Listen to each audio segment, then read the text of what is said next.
Hello friends. तो हम लोग ये सरकारी रिजल्ट की जो वेबसाइट है इस पे हम लोग आ गए हैं। तो आज हम आप लोगों को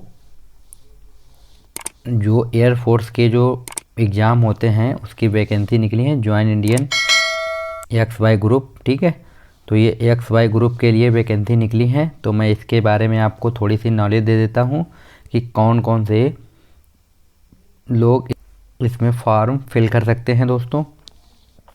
तो मैं आपको बिल्कुल बेसिक से नॉलेज दूंगा इसके बारे में, बिल्कुल फुल डिटेल आपको बता दूंगा कि आपको कैसे फॉर्म भरना है, बिल्कुल मैं। ठीक है, और आप लोगों को मैं इसका सिलेबस भी और मॉडल पेपर भी मैं इसके इसी में आपको दिखा दूंगा। चलिए हम लोग देख लेते हैं। तो ये यहाँ पे आपको सीधा दिखाई पड़ रहा होगा कि 7 जनवरी को, यानी कि आज, ठीक है, 7 जनवरी को ये इशू किया गया था। ठीक है, चलिए देख लेते हैं। नोटिफिकेशन आज आया है। तो ये यहाँ पे ये साफ लिखा है कि इंडियन एयरफोर्स, भारतीय वायु सेना, एक्स ग्रुप और वाई ग्रुप। तो पहले मैं आपको एक्स और वाई ग्रुप बता दूं। तो फ्रेंड, जो एक्स ग्रुप होता है वो साइंस के जो बच्चे होते हैं जिसके पास PCM होता है। PCM आप लोग समझ रहे होंगे, फिजिक्स केमिस्ट्री मैथ जिसके पास होता है वही बच्चा एक्स ग्रुप के लिए फॉर्म अप्लाई कर सकता है। और ये जो वाई ग्रुप होता है ये होता है नॉन टेक्निकल। एक्स ग्रुप जो होता है वो टेक्निकल ग्रुप होता है, ये नॉन टेक्निकल ग्रुप होता है। तो इसमें फॉर्म भरने के लिए सभी बच्चे भर सकते हैं। केवल इसमें एक कंडीशन होती है कि यहाँ पे आपको 50% मार्क्स चाहिए होते हैं। किसमें? इंग्लिश में। इंग्लिश में आपको कितने परसेंट मार्क्स चाहिए होते हैं? 50% मार्क्स चाहिए होते हैं। चलिए देख लेते हैं आगे हम लोग। यहाँ पे जो OBC जनरल और EBS की जो फ़ीस है वो 250 रुपये है। और ST SC की भी कितनी? 250। मतलब यहाँ पे फ़ीस में कोई सी में छूट नहीं मिली है, सभी के लिए सेम फ़ीस है। आप लोग पेमेंट किसी भी मेथड से कर सकते हैं, ऑनलाइन कर सकते हैं, ऑफलाइन भी कर सकते हैं। तो ये फॉर्म अप्लाई कब से कर सकते हैं आप लोग? ये 22 तारीख से अप्लाई स्टार्ट होंगे। ठीक है, और लास्ट डेट इसकी रहेगी 7/2/2021 5 बजे तक रहेगी शाम के। ठीक है, और एग्ज़ाम जो उसका होगा वो 18 अप्रैल से 22 अप्रैल के बीच में कराए जाएंगे। ठीक है, एडमिट कार्ड आपको अप्रैल में मिल जाएगा। ओके, ये यहाँ पे बिल्कुल डिटेल में लिखा हुआ है। ओके, चलिए आगे इसकी एज के बारे में मैं आपको बता देता हूँ। यहाँ पे थोड़ा फिजिकल एलिजिबिलिटी क्या होती है वो मैं आपको, यहाँ पे जो हाइट है वो 152.5 सेंटीमीटर आपको हाइट होनी चाहिए। ठीक है, तो वो मिनिमम सभी की होती है। चेस्ट जो है वो आपको 5 सेंटीमीटर, जब आप लोग अपने सीने को नपाएंगे ना, ठीक है, चेस्ट को, तो 5 सेंटीमीटर फूलना चाहिए। और वेट है वो कितना होना चाहिए? 55 kg, मतलब 55 kg वेट कंपलसरी चाहिए। ठीक है, और देख लेते हैं हम लोग क्या एज लिमिट क्या है इसकी। इसके लिए एज लिमिट है एक्स ग्रुप और वाई ग्रुप बोथ, मतलब दोनों के लिए एज लिमिट जो है वो कंडीशन है अप्लाई कि एज जो है 16/1/2001, मतलब 16 तारीख पहला महीना 2001 जो है 1 से 29 तारीख 12वें महीना 2004, इसके बीच में अगर किसी भी बच्चे की एज आती है या डेट ऑफ बर्थ जो है दोस्तों, तो वही इसको फॉर्म भर सकता है। इसके अगेन कोई भी बच्चा इसमें फॉर्म नहीं भर सकता है। ओके, चलिए और देख लेते हैं आगे, आपको हम दिखा देते हैं। यहाँ पे आपको ये एक्स ग्रुप दिया गया है और ये वाई ग्रुप दिया गया है, दोनों के लिए एलिजिबिलिटी बताई। तो देखिए अभी मैंने आपको इसमें क्या बोला था, एक्स ग्रुप में ये इसने ये होता है टेक्निकल ग्रुप, हमने आपको बताया था, और ये होता है नॉन टेक्निकल ग्रुप होता है।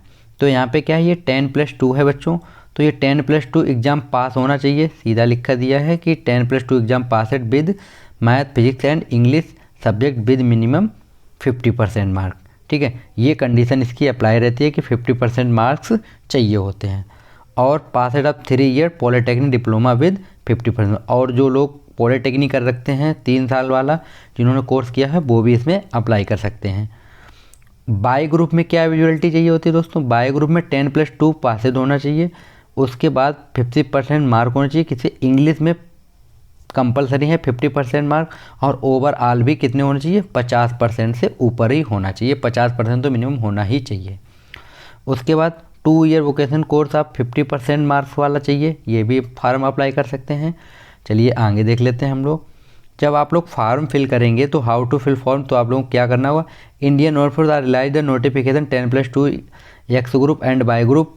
ठीक है, requirement 2021 candidate can apply between इतने, ये एज दे रखी है, तो यहाँ से ये यहाँ से डेट दे रखी है 22 तारीख से आप लोग 7 तारीख तक अप्लाई कर सकते हैं। उसके बाद इसने बोला है, चलिए थोड़ा सा जूम कर लेते हैं। क्या बोला गया कि candidate read the notification before apply the requirement, मतलब इसने बोला है कि जो हमने नोटिफिकेशन दी है उसको कैंडिडेट बहुत अच्छे से पढ़ ले, उसके बाद ही अप्लाई करे। उसके बाद kindly check the collect the all document, eligibility, ID proof, address detail और बेसिक डिटेल, ये सभी कंफर्म होने चाहिए। और kindly read the scan document related requirement from photo and sign and ID proof, ठीक है, ये आपसे मांगेगा यहाँ पे। और उसने बोला है कि before submit the application form must be review in the all column carefully, और ये इसने बोला है कि जितने भी कॉलम हैं वो आप लोगों को बहुत केयरफुली भरने हैं, बिल्कुल आप लोगों को मिस्टेक नहीं करनी है। If candidate required paying the application आप must submit, if you have not required application fees your form is not complete, अगर आप लोगों ने फॉर्म सबमिट कर दिया और आपने फ़ीस जो है अगर आप लोगों ने डिपॉजिट नहीं की तो वो आपका फॉर्म कंप्लीट नहीं माना जाएगा। Take a print out of final submit, और जब आप लोग सबमिट कर देंगे तो आप लोग एक फाइनल प्रिंट मिल जाएगा। तो दोस्तों आप लोगों को करना क्या है, आप लोगों को अभी यहाँ पे ये जो लिंक है अभी एक्टिवेट नहीं हुआ है, यहाँ पे अभी लिंक एक्टिवेट हो जाएगा, 22 तारीख को एक्टिवेट होगा।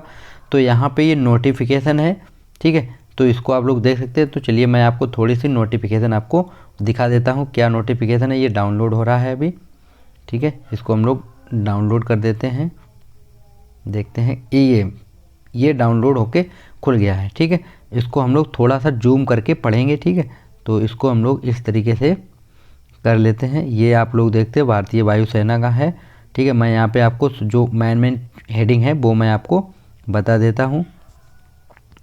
तो यहाँ पे लिखा गया कि आप लोग इस वेबसाइट पे जाके या इस वेबसाइट पे जाके आप लोग अप्लाई कर सकते हैं फॉर्म को, ठीक है। और यहाँ पे नंबर 3 पे बोला एग्जामिनेशन फिल अप वन, मतलब एक ही बार आप लोग भर सकते हैं, ठीक है। ऑनलाइन रजिस्ट्रेशन सेल कॉमर्स, ठीक है, इतने डेट दे रखी है, तो आप लोग इस डेट को रजिस्ट्रेशन कर सकते हैं। उसके बाद इन्होंने बोला है कि फॉलोइंग द डॉक्यूमेंट अपलोड, जो आपको डॉक्यूमेंट अपलोड करना होगा 10th क्लास की मार्कशीट आपको चाहिए पासिंग ईयर की। उसके बाद उन्हें 10+2 के ये सब डॉक्यूमेंट पूरे चाहिए आपको। एक पासपोर्ट साइज़ का, ये आप लोगों को मेन चीज़ है, यही आप लोगों को देख लेना है पहले। चलिए मैं आपको दिखा देता हूँ। यहाँ पे बोला गया पासपोर्ट साइज़ का रिसेंट कलर फोटोग्राफ चाहिए, take in not before December, लेकिन दिसंबर जो आपने दिसंबर में हाल का ही फ़ोटो होना चाहिए जो आपने दिसंबर में, ठीक है, दिसंबर का नहीं, मतलब अभी आप लोग जो अब फार्म निकले हैं तो आप लोग अभी का फ़ोटो खिंचा लें, हाल का ही इसे फ़ोटो चाहिए होता है, बिल्कुल 5-6 दिन का लेट हो सकता है, मतलब आपको जनवरी का ही इसको फ़ोटो चाहिए, ठीक है। 10 KB से 50 KB तक का आप लोग photo portion of the light background without head gear accent of skin, लेकिन हेयर पे आप लोगों की स्किन नहीं आनी चाहिए। The photograph to taken with the candidate holding the black slate, तो ये आप लोगों को एक ब्लैक स्लेट पकड़ के उसमें आप लोगों को क्या क्या नाम डालना है, चेस्ट, आपको अपने चेस्ट पे रख के फोटोग्राफ खिंचाना, उस पर क्या डेट ऑफ फोटो डालना है क्लियरली, ठीक है। फ़ोटो की डेट डालनी है कि किस दिन आपने फ़ोटो खिंचाया है चौक से, ठीक है, चौक से फ़ोटो डालें। और आप उसमें अपना डेट ऑफ बर्थ भी डाल सकते हैं और आप अपना नाम भी डालेंगे। नाम और डेट ऑफ फ़ोटो आप लोग कंपलसरी डालनी है, आप डेट ऑफ बर्थ ना भी डालें तब भी चलेगा, ठीक है। डी इसका क्या है, करनी left hand thumb impression of, तो उसके लेफ्ट हैंड का जो थंब है वो भी लगेगा इतने से इतने KB का, ठीक है। उसके बाद कैंडिडेट साइन भी चाहिए होंगे, साइन कितने KB के चाहिए होंगे, ये भी 10 KB to 50 KB के होंगे। और आपको हम दिखा देते हैं और क्या क्या चाहिए होगा आप लोगों को। तो ये यहाँ पे सभी नोटिफिकेशन दिए गए, तो आप लोग ये चीज़ पढ़ सकते हैं, ठीक है। आधार कार्ड नंबर चाहिए होगा, email ID, ये सब वगैरह वगैरह हैं, तो आप लोग इनको आप लोग पढ़ सकते हैं, ठीक है। चलिए, और आप लोगों को date of birth with block, ये आप लोग देख सकते हैं, इस तरीके से आप लोगों को भरनी है। अभी जब इसका फॉर्म आएगा तो मैं आपको एक फॉर्म फिल करके भी मैं आपको दिखा दूंगा, ठीक है। और चलिए मैं आपको अब आप लोगों को मॉडल पेपर दिखा देता हूं दोस्तों कि मॉडल पेपर किस तरीके से आएगा। चलिए देखते हैं, इसको हम लोग बैक कर देते हैं। अब हम आप लोगों को दिखाते हैं, ये डाउनलोड आप लोगों को सिलेबस दिखाई पड़ रहा होगा, डाउनलोड सिलेबस, तो यहाँ से हम लोग आपको सिलेबस दिखा देते हैं, इसको हम लोग डाउनलोड कर लेते हैं। तो ये आप लोगों के पास खुल के आ गया, आप लोग देख सकते हैं यहाँ पे आपके पास लिखा हुआ है इंग्लिश, मैथमेटिक्स, फिजिक्स और रागा। ये 4 टाइप के क्वेश्चन पेपर आपको 4 तरीके से मिलेंगे, ठीक है। तो यहाँ पे पहले मैं आपको किसका, इंग्लिश का दिखा देता हूँ। तो पहले मैं इंग्लिश को क्लिक करूँगा। तो दोस्तों आप लोग देख सकते हैं ये आपके पास सभी पेपर, मॉडल पेपर ओपन हैं, ठीक है। तो यहाँ पे हम लोग इंग्लिश का ओपन कर लेते हैं और इसको हम थोड़ा सा जूम कर लेते हैं, ठीक है। इसको हम लोग आपको जूम करके दिखा देते हैं। तो ये इंग्लिश का है, देख सकते हैं आप लोग सिलेबस क्या क्या आएगा इंग्लिश में। तो इंग्लिश का सिलेबस क्या, ए शॉर्ट पैसेज आएगा एक 4, ठीक है, 4 क्वेश्चन होंगे उसमें से, तो आप लोग ये देख सकते हैं। उसके बाद ग्रामर में आएगा, तो ग्रामर में आपसे क्या क्या पूछा जाएगा, ग्रामर में आपसे पूछा जाएगा सब्जेक्ट, फॉर्म ऑफ वर्ब, ये एरर पूछा जाएगा, सिक्वेंस पूछा जाएगा, ट्रांसफॉर्मेशन पूछा जाएगा, अफर्मेटिव, कॉम्परेटिव, ये सब जितने भी क्वेश्चन हैं ग्रामर के वो सभी आपसे पूछे जाएंगे। उसके ग्रामर 2 आता है, इसमें आपसे ये चीज़ें पूछ सकते हैं, डिटर्मिनेंट है, प्रीपोजिशन है, नाउन्स है, एडजेक्टिव है, एडवर्ब हैं, ये आपसे पूछे जा सकते हैं। ये आप लोग अच्छे से देख के जाइएगा। वोकैबुलरी में आप लोग तो सिनोनियम्स हैं, एंटोनियम्स हैं, वन वर्ड हैं, स्पेलिंग, ये आप लोग, ये भी ग्रामर आपसे पूरी फुल ग्रामर ही आपसे पूछी जाएगी दोस्तों, ठीक है। नरेशन आपसे पूछे जा सकते हैं, देख सकते हैं आप लोग। वॉइस, एक्टिव पैसिव वॉइस आपसे पूछे जा सकते हैं, जम्बल्ड सेंटेंस आपसे पूछे जा सकते हैं, ठीक है। तो इतना ये किसका था, ये इंग्लिश का सिलेबस था दोस्तों। तो मैंने आपको इंग्लिश में बताया था, फिलहाल में इंग्लिश में आप लोग 12th की ग्रामर कंप्लीट करनी है, ओके। चलिए अब हम आप लोगों को मैथ का दिखा देते हैं। ये हम लोगों ने मैथ पे क्लिक कर लिया है, चलिए देख लेते हैं मैथ का सिलेबस। तो ये हम लोगों ने math model paper question paper on कर दिया है। तो ये आप लोग देख सकते हैं, ये मैथमेटिक्स का है। इसमें आप लोगों से क्या क्या पूछा जाएगा वो मैं आपको बता, इसमें आप लोगों से 12th का आप लोगों ने जो भी पढ़ा है उसी के बारे में आपसे पूछा जाएगा। फिर देखिए मैं आपको यहाँ पे दिखा देता हूँ कौन कौन से टॉपिक आते हैं उसमें, ठीक है। तो यहाँ पे आप फर्स्ट टॉपिक जैसे सेट, रिलेशन एंड फंक्शन, ये 12th का जो फर्स्ट चैप्टर है वही है। Second chapter trigonometry function, inverse trigonometry function, complex number, linear equation, ठीक है, mathematical induction, permutation and combination, binomial theorem और सीक्वेंस, ये आप लोग 11th में भी पढ़ी होंगी, वही सब है, ठीक है। कार्टेशियन सिस्टम पढ़ना आपको, स्ट्रेट लाइन्स पढ़नी है, सर्कल के बारे में देखना है, कोनिक्स देखना है और 3D डायमेंशनल ज्योमेट्री देखनी है, ओके।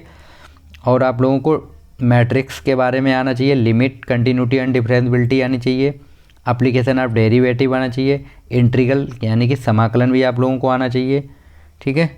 और क्या क्या है, एप्लीकेशन ऑफ इंटीग्रल भी आते हैं, डिफरेंशियल इक्वेशन भी आती है, अवकल समीकरण, ठीक है, मैथमेटिकल रीजनिंग भी आती है और लीनियर प्रोग्रामिंग भी आती है। वेक्टर भी पूछ दिया जाता है वेक्टर चैप्टर से, और प्रोबेबिलिटी और स्टैटिक्स। तो आप लोग देखते ये आपके पास 27 चैप्टर हैं, तो इनसे ये पूछते हैं, ओके। चलिए और हम आपको दिखा देते हैं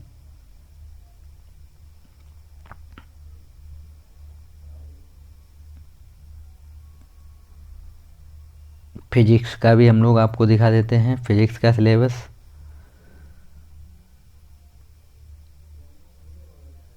तो ये मेरे पास फिजिक्स का आ गया दोस्तों, जूम कर देते हैं इसको, ये देख लीजिए आप लोग, एक्स ग्रुप के लिए है। तो यहाँ पे ये देख लीजिए आपको टॉपिक दिए गए, फिजिक्स वर्ड एंड मेजरमेंट, इससे पूछा जाएगा। ये लॉ ऑफ मोशन से पूछा, वर्क एनर्जी पावर से पूछा जा सकता है, ठीक है। मोशन ऑफ सिस्टम से पूछा है, ग्रेविटी से पूछा है, प्रोपर्टी ऑफ बल्क से पूछा जा सकता है, ठीक है। तो ये आप लोग देखते हैं, ये आपके टोटल चैप्टर जो इलेक्ट्रॉनिक्स, करंट, इलेक्ट्रिसिटी, मैग्नेट, ये सभी आपके आपने 12th में पढ़ रखे, उन्हीं से आप लोगों से ये पूछा, ये 20 चैप्टर होते हैं, ठीक है। तो आप लोग उनको देख सकते हैं। आप लोग 12th के बच्चे जो हैं उनके लिए ईजी को पेपर होगा, क्योंकि आप लोग ये पढ़ चुके हैं, वही आप लोगों से पूछा जाएगा दोस्तों। चलिए और हम आपको दिखा देते हैं, लास्ट चैप्टर रागा का रह गया है, ये आप लोगों के पास मॉडल पेपर है। चलिए मैं इसका मॉडल पेपर भी आप लोगों को दिखा देता हूँ किस तरीके से क्वेश्चन पूछे जाते हैं फिजिक्स के। चलिए मैं ये फिजिक्स का हम लोगों ने, ये रहा फिजिक्स का दोस्तों। तो आप लोग देखते इस तरीके से क्वेश्चन आपसे पूछे जाएंगे कि जैसे एक पिंड है, तुरंत एक वृत्तीय गति कर रहा है, तो उसका वेग 2 गुना कर दिया, तो वेग बदलने तथा वेग बदलने से अनुपात क्या होगा। तो ये विकल्प इस तरीके, तो इसका विकल्प क्या होगा, डी होगा, ओके। विकल्प क्या होगा, इसका विकल्प डी होगा। ऐसे ही ये वाला देख लेते हैं, एक उपग्रह में घूमने वाले अंतरिक्ष की भारीनता की स्थिति है, तो क्या होगा, अंतरिक्ष को मुक्त रूप से गिरना होता है, ओके। अगला क्या है, ताप बढ़ाने पर निम्नलिखित में किस धातु का प्रतिरोध घटता है। तो यहाँ पे किसका घटता है, सी यानी कि जर्मेनियम का, ओके। और दिखा देते हैं, तो ये यहाँ पे, ठीक है दोस्तों। तो ये आप लोग देख सकते हैं। और मैं एक काम करूँगा, मैं इनके मॉडल पेपर का अलग अलग से एक एक वीडियो बना दूंगा, ठीक है दोस्तों। तो आप लोगों को इन्फॉर्मेशन मिल गई होगी। थैंक